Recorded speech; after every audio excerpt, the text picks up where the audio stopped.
And this is where I want to touch on being rationally optimistic. And we know that there's evil in this world, right? With the terrorist attacks in Paris and San Bernardino, and as a matter of fact, all around the world, we have this major problem right now. But despite all that stuff, we don't ignore it. We know it exists, but you can be rationally optimistic. So I'm going to touch on that a little bit today. If you're rationally optimistic, it will make you a better investor. You won't do the wrong things, the wrong emotional things like selling in down markets and stuff like that. But it'll give you the confidence that you need to remain disciplined in your prudent, diversified portfolio. Now, not if you're speculating on stocks or if you're speculating on some sort of crazy investment. It's a broadly diversified portfolio is what I'm talking about.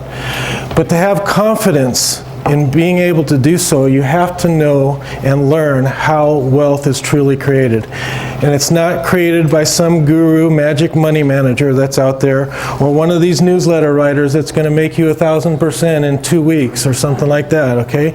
It just doesn't happen that way.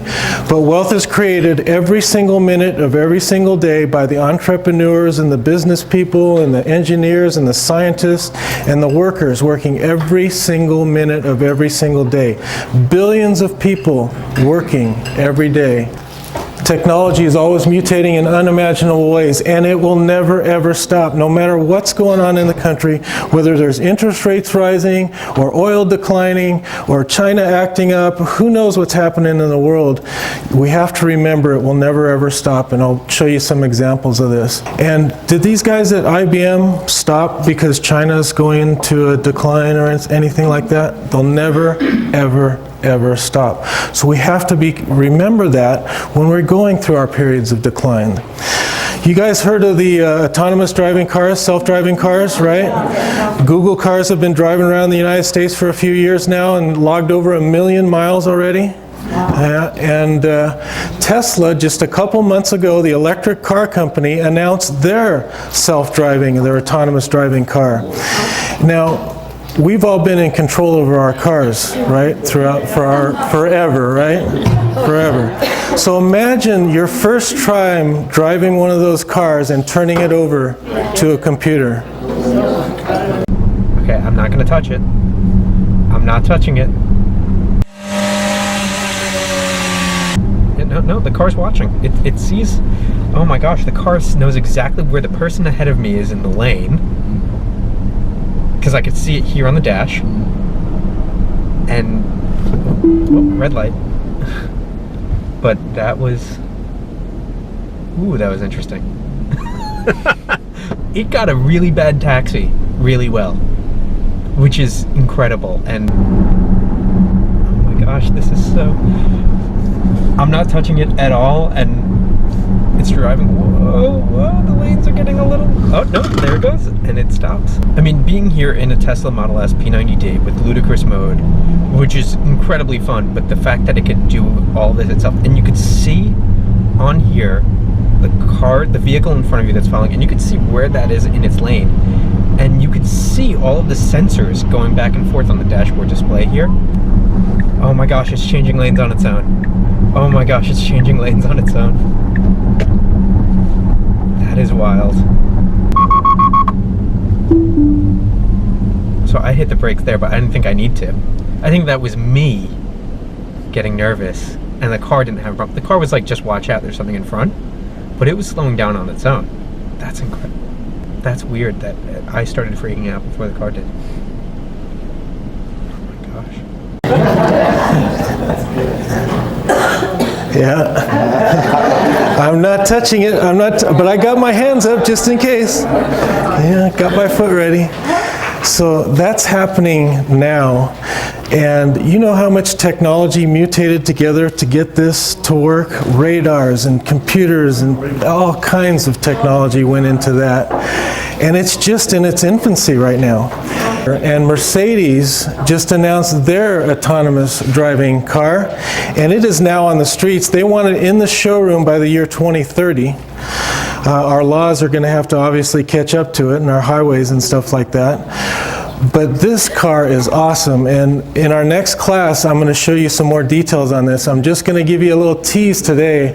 Commercial they put out on Baby, You Can Drive My Car.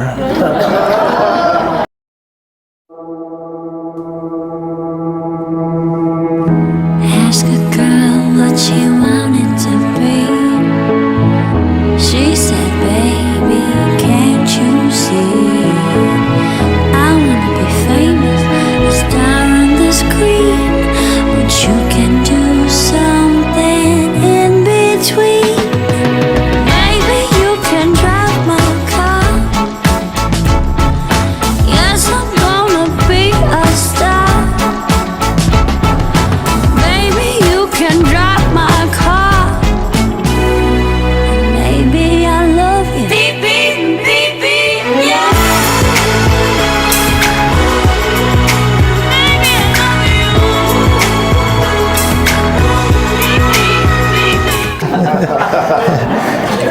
Now, that would take some real trust. I don't know about that, you know? Real faith. So this last video is a bunch of technology mutating together, cars and planes and autonomous driving and all that technology that goes in with that into this. So check this out.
Yep. And all that technology exists today. It's on the drawing boards. It will happen.